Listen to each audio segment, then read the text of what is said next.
So, Shadowmeld, Vanish, Invisibility, Feign Death, all these abilities are pretty good at being able to drop combat, get out of combat and like bait mechanics or make mechanics work in weird or interesting ways. And typically, most people don't talk about just how strong it is on a season by season basis, or more often than not during that season. Like I think last season, Meld was not that great, although it was decently strong. This season, Shadowmeld has a decent amount of strategies that are going to be pretty good. And today we're going to talk about basically every single dungeon and the strategies that are probably the strongest in every single dungeon. I would say that an important thing to know is most stuff that targets you specifically can be, invis, melded, feign death, vanish, and most of the abilities work similarly. But like shorthand, I call them meld. Stuff that isn't mentioned is typically going to end up being like off a chain casting mob. It'll recast if melded. It's just a random bolt mob that you expect that it's going to drop the cast itself, but it's not going to interact in any weird way. But we're going to definitely be talking about all the stuff that is super important that at least I've seen today, and obviously this can change over time. But the most important stuff that I've seen so far throughout all the keys, and some of the strategies overall that we can be looking at, and how to implement them in Mythic Plus. So hopefully this is a bit more comprehensive, and gonna talk about basically everything we know.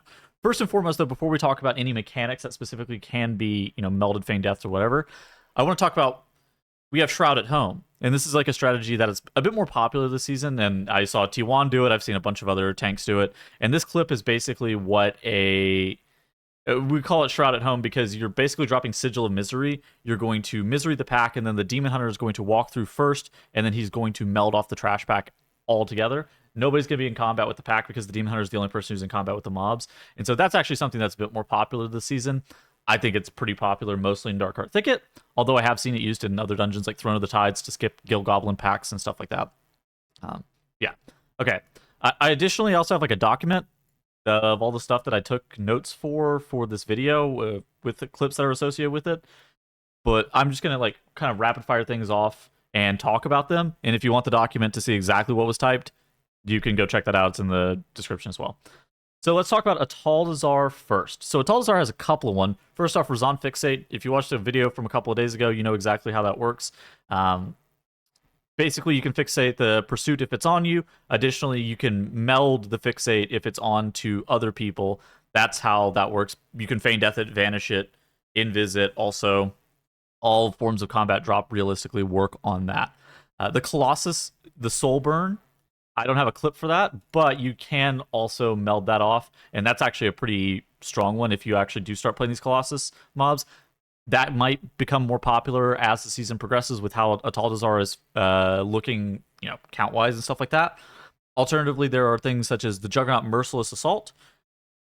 I don't see a reason that you would ever actually meld this, but he will cancel his cast if you do that. And then the Yasma Racking Pain does recast if you meld it.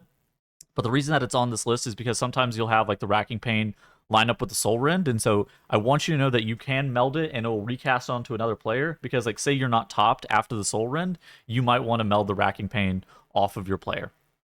Next up, we have Wakerest Manor. Wakerest Manor actually has a decent amount of pretty good melds. Not every dungeon has a lot of good melds. Wakerest Manor has a couple of them. Runeweaver. The Etch on the Runeweaver is probably the strongest meld of the entire key. The Runeweavers do a lot of damage to your group just in general, and you can see right here, I'm being targeted with the Etch. I meld entirely too late. I could have melded at 5 seconds left on that Etch. Instead, I melded whenever there's only 2 seconds left on that Etch. But ultimately, melding the Runeweaver Etch is pretty good.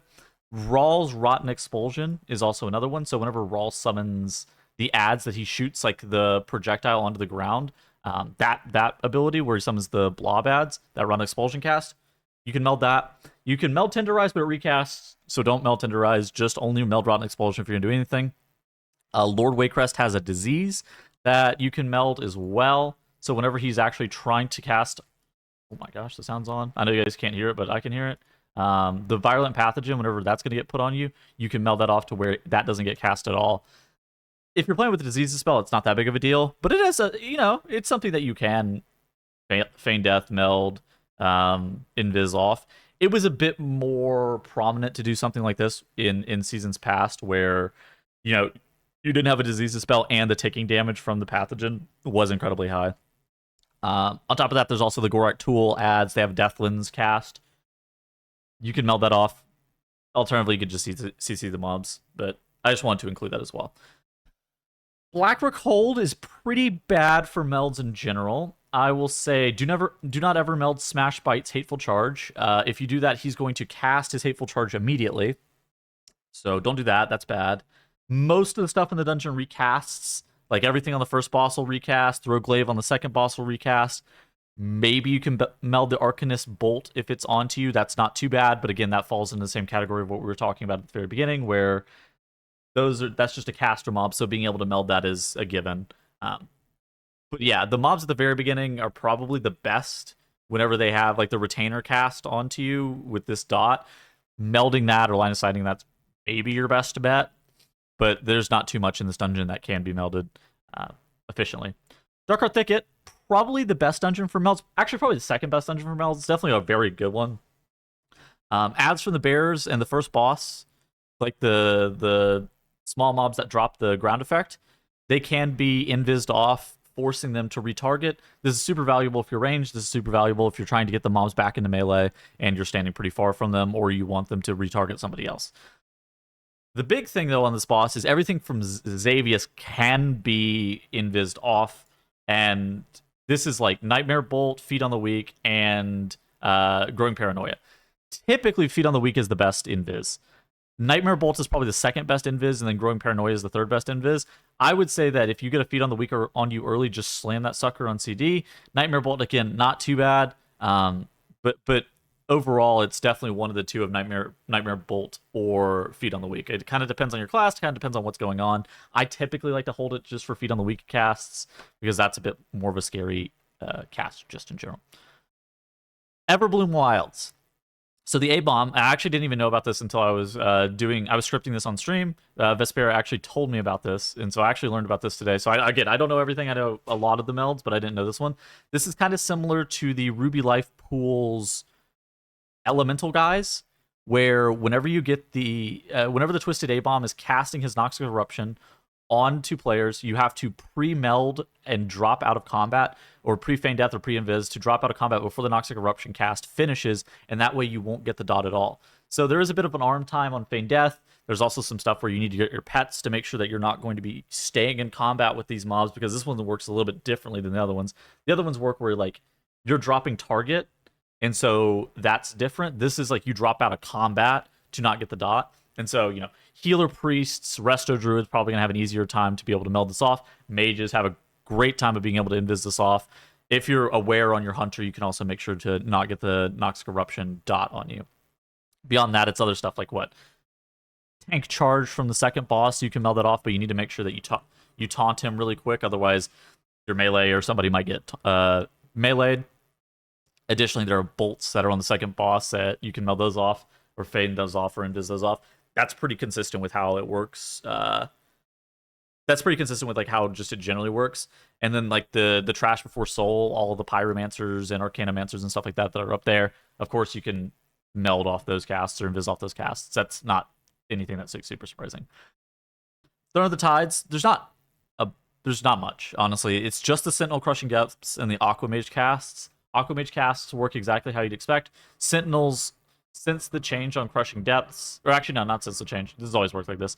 They will recast Crushing Depths onto people. This can actually be useful sometimes. Like if you see in this clip right here, I force it to recast, and instead of getting the dot onto me, he starts the recast animation when he's at like 2% HP, and we kill it off before the cast happens. Additionally, if you're a squishier class, or somebody who has popped all their defensives and you don't want that Crushing Depths on you, you can like invis that off before it hits you. And so that's pretty good. Rise, kind of similar, not too much going on in regards to dropping combat. Like you can drop combat from the Blade Storm if you like sit and hold meld, and it'll like go back to your group. That's troll. Don't do that. You can also, if the archer is going to put the bleed onto you, you can drop combat. You can feign death. You can meld. You can vanish right before that cast finishes onto you. That bleed happens.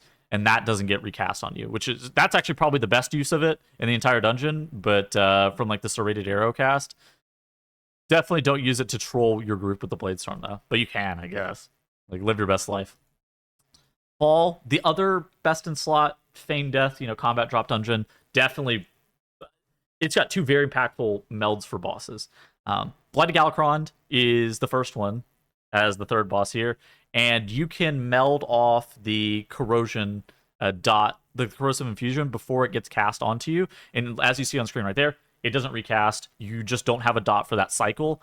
I made a mistake in this clip. I would not have used it there had I really thought about it further.